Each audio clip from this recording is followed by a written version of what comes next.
People who had COVID-19 or know someone who did. How bad was it? My mom had COVID. Started as a fever, then quickly worsened. Within days she was in the hospital on oxygen.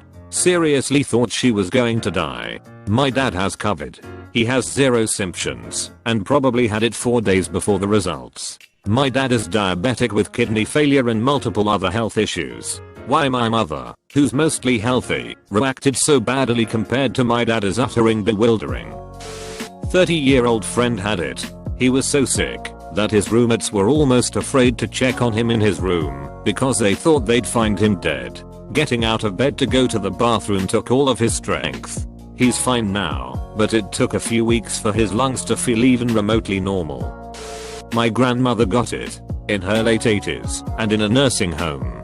She probably weighs 70 pounds and can barely sit up on the best of days. She had a fever for a week and a mild cough, then recovered. We are shocked. She's so weak that when the home told us she had it, we all thought she had no chance of beating it. Weird how it can kill strong healthy people, but somehow spare her. I'm 32 and it was the sickest I have ever been.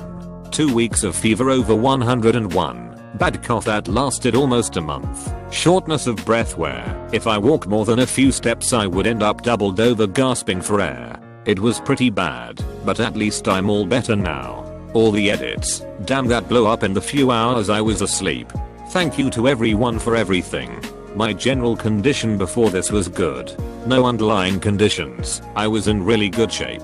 In the gym mostly every day. Yeah, it really sucked. I was never really in fear though, because I caught it early enough that it wasn't really hyped that much. I think it was March 3rd that I went to the hospital. I work as an Uber driver on the weekends, so I'm guessing that's how I caught it. I was on an inhaler for a while afterwards. I tried working out about 3 weeks after I initially got sick. That was a joke. I literally ended up on my back wheezing and hacking 2 minutes into the workout. I'm pretty much fully recovered now. The only effects I'm still feeling are just from taking so much time off from working out. I think that's the gist of most of the questions. If you have a burning one that I didn't answer, I'm sorry. Feel free to ask me again.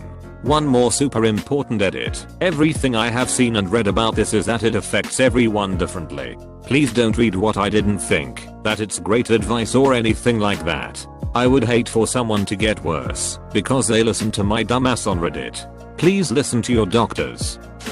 Just heard this morning that a friend of mine died last night. Her partner called 911 when she took a turn for the worse, and in the time it took the EMTs to get there she'd already passed. It was that quick. She'd been tested, knew she was positive. She was told to stay at home unless her symptoms got worse. She felt sick, but not rushed to the hospital sick. Until last night. I'm trying to comfort myself knowing she'd rather die in her own bed than in a hospital surrounded by strangers. My mum went from minor tickling throat to being taken away in an ambulance by people in hazmat 3 days later unable to breathe. 2 weeks later she died. No major health issues. She was sedated as soon as she went into hospital and on a ventilator for the duration. Eventually her organs started failing and there was nothing else they could do other than turn the ventilator off and let her go. My sister, who was 47 with no underlying health issues, passed away from COVID-19. It took 10 days. She was in the hospital for the last 3. The scary part is she was making a recovery. Her lungs at day 7 were operating at 83%, and after 2 days in the hospital she had got them to 95%. In 29 hours it was a complete 180. I was able to text with her. She kept saying she was having a really tough time, but didn't go into much detail. My brother-in-law and 2 nephews also had it. He mistakenly thought his COVID was just from a good gym workout, as his body was just really sore. My nephew, age 13, puked one night and had a fever for a few hours. The youngest, age 7, never had any symptoms and felt fine. All tested positive. IQ nurse checking in. I just got cleared to go back to work tomorrow after testing positive a couple weeks ago. How bad was it compared to the COVID patients I've treated? Nothing. I didn't even have a fever or shortness of breath. Our IQ patients are so sick. All the things you've heard about on the news. Hypoxia, blood clots, multi-system organ failure. We've had many people in their 30s and 40s with no pre-existing conditions who've ended up just as sick as the 80-year-olds, and many of them haven't had good outcomes. Sadly, I work at a major hospital where we routinely get the sickest patients transferred to us from smaller hospitals, so I realize I'm seeing the extreme opposite end of the spectrum, but it is scary. My symptoms were all so minor and non-specific that I blew them off or chalked them up to other things: spring allergies, dry hospital air, sleeping poorly on my shitty mattress, working overtime for several days until I realized I'd completely, profoundly lost my sense of smell and taste. That's when I knew I had to get tested. Lo and behold, it was positive. It sucked, but I'm very grateful I wasn't any sicker than I was, and especially that I have health insurance and work at a place that paid for my covered specific sick leave as well as having paid sick leave in general. I know there are so many other people out there who don't have such a safety net, and it seems very unfair. My sister was an extremely healthy non-smoker who works at a prominent hospital. She was exposed to one of the hospital's first corona patients weeks and weeks ago, when naivety was very much a thing and precaution wasn't taken very seriously. The patient tested negative, but then positive after her exposure. She didn't take the same precautions because he tested negative when he was in fact positive. She certainly contracted the virus despite testing negative twice. She was ungodly sick, and even weeks and weeks later she's still using an inhaler and has a lasting cough and perhaps lung inflammation and damage. She's 31. Dad got infected after going in and out of the hospital for his 4th brain surgery because the doctors keep messing up. After testing positive, the hospital sent him home, so he infected mom also. After passing, for some reason, they sent his body home. But nobody can touch it because of the possibility of getting infected. After dad's passing, mom went to the hospital to get tested. She already knew she just wanted treatment, but was sent home. She collapsed while walking to her car. They admitted her, but only gave her IV, told her she was positive, then sent her home again. It's been rough. I've had 4 people in my life pass from it so far. Former coworker and friend was one of the first people in the US to die from it. He was 34 years old and only had childhood asthma. A great friend and collaborator I had just stayed with a month before. He was 39 years old and no pre-existing conditions. My best friend's mother, who was like a second mother to me. She was 63 years old with no pre-existing conditions. My grandmother, who was in a nursing home. She was 90 and was relatively healthy for her age. All passed within 2 weeks of showing symptoms. With the exception of my grandma, they all were home for the first week, then were admitted to the hospital as their conditions worsened. I'm a MD in a designated COVID-19 center. 15% of pregnant patients here have COVID-19. Of those positive patients, 87% are completely asymptomatic. We just admitted another one half an hour ago. She looks fine. It's good that so many don't get real sick, but it's scary because they are likely walking around spreading it. My best friend had it and was non-stop coughing with fevers to 103, 6 and every flu-like symptom you could imagine for about 3 weeks with a slow recovery. Said it was horrible. Terrible cough when I was FaceTiming him. One of my co-residents had it and felt like hell for about 2 weeks. Cough, fever, body aches. 2 family friends in their 60s has it and were laid out at home for about 5 weeks. One was kinda stuck in bed and the other weekly supported the 2 until they improved on their own. The common thing I hear is that it's like a horrible fever that just stays and stays and stays. You keep thinking you turned the curve, but the next day you're still sick until it runs its course. The really sick patients in the hospital it was really horrible for a long time. Things have slowed down thanks to social distancing and all the precautionary measures. I'm worried about going backwards though, because the people in my area are walking around without masks or their nose out. Everybody has a reason for going out or not wearing a mask. The virus does not care what your reason is. It does not care. My roommate got sick about 6 weeks ago. It wasn't until a couple weeks ago that he got his sense of smell back. He was barely able to get out of bed for weeks and would have terrible coughing fits. By the way, I should mention that he's 22 and a collegiate athlete. He was probably in about as good of shape as a person can be in. Before he got sick, my girlfriend got sick too. It wasn't quite as bad for her, but one day her fever registered at 104, and I was freaking out. Friend had minor symptoms, but the virus triggered an aneurysm. Now he'll miss 6 months of work getting his full speech and writing skills back. Edited to @ apparently this needs to be spelled out, even though I haven't run into this problem anywhere else when discussing COVID-19. Missing work is bad. Why? Because my friend, like most people, needs a paycheck for rent, food and medical care. I know this will shock those of you who are either independently wealthy or 12 years old. He also just wants to get back to work, so life can be normal again.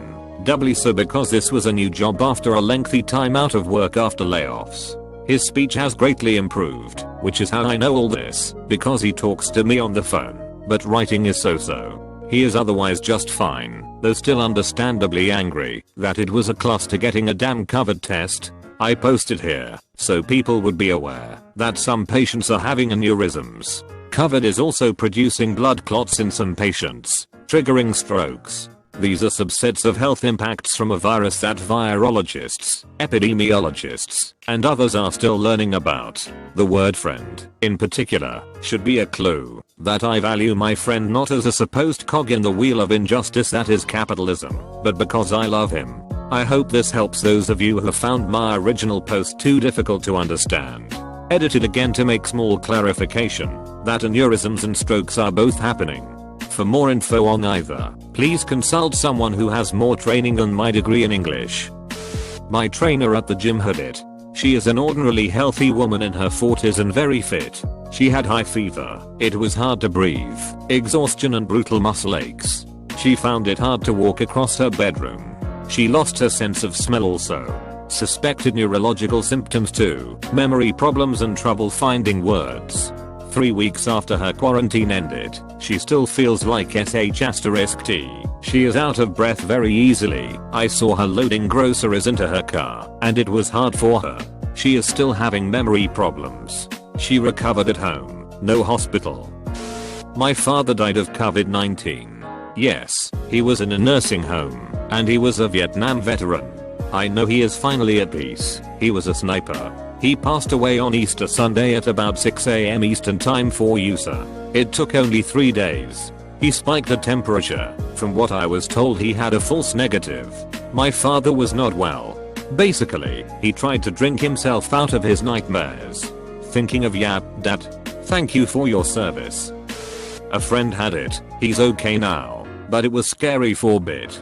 He said it was pretty much like a bad case of the flu until one night he spiked a high fever and started having problems breathing. It was like 1 hour he was fine and the next he had to be hospitalized. He ended up on a ventilator for almost a week. Thankfully he's doing okay now, and he's recovering at home. His family also ended up sick, but they didn't need to be hospitalized. This virus is hitting everyone differently. For some it's like an average bout of the flu. Some people have severe symptoms, while others have minor and varying symptoms. Some people are asymptomatic. Some people need to be put on ventilators, and unfortunately we are losing a lot of people as well. I wouldn't wish this uncertainty on anyone. 1 minute your loved one is fine, just feeling a little under the weather. The next minute they might need to be hospitalized. You never know if they are going to bounce back or not. The virus doesn't care how old or how generally healthy you are, it will kick you. But if it wants to. Our 28 years old daughter is an RN. They didn't have adequate PPE, and she was infected from a patient. Hospitalized for 5 days, pumped full of steroids, horrible coughing and scared the shot out of her. We couldn't even visit. She's out and back to work watching patients die weekly while more and Republicans scream that it's no big deal and Mr. Orange Bonespa says it magically going away. Fucking insane. They should spend some time helping these people.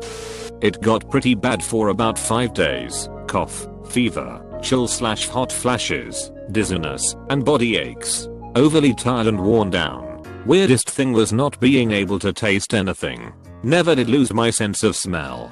Gradually got better after the bad days. Unfortunately my boyfriend got it as well, but we quarantined and got through it together. I consider myself fortunate because the person I got it from is still in the hospital on oxygen. It's scary how it can affect so many people so differently. Stay safe everyone. My best friend currently has been diagnosed and I have yet to hear back from her. She lives an hour 27 minutes away and it's not easy to just go check on or help her. I have very high risk with my medical problems. Praying for her though. She's a strong person and a precious friend. I know she's got to be struggling right now. I will try and post update when I know more on her condition. I'm sorry, I know my post doesn't exactly do much help in the way of describing what it's like, but when I do know more into her well-being I can provide that. God bless anyone out there struggling with this virus. My heart goes out to you all. I'm a frontline RN. It can truly be as bad as they are talking about. This is not just a bad flu. I have worked during bad flu seasons and never seen anything like this. It is very unusual how it affects everyone so differently. Many people can recover at home, but there really are a lot of people who need to be admitted and require respiratory support and fever control. The fevers tend to run very high for a few, 104 plus, and acetaminophen doesn't help, but not everyone gets fevers and some that do respond to acetaminophen. Not everyone who catch this is going to get extremely sick, but they can transmit it to someone who will. I have seen more deaths during this personally than in the last 4 years combined. It has been very sad.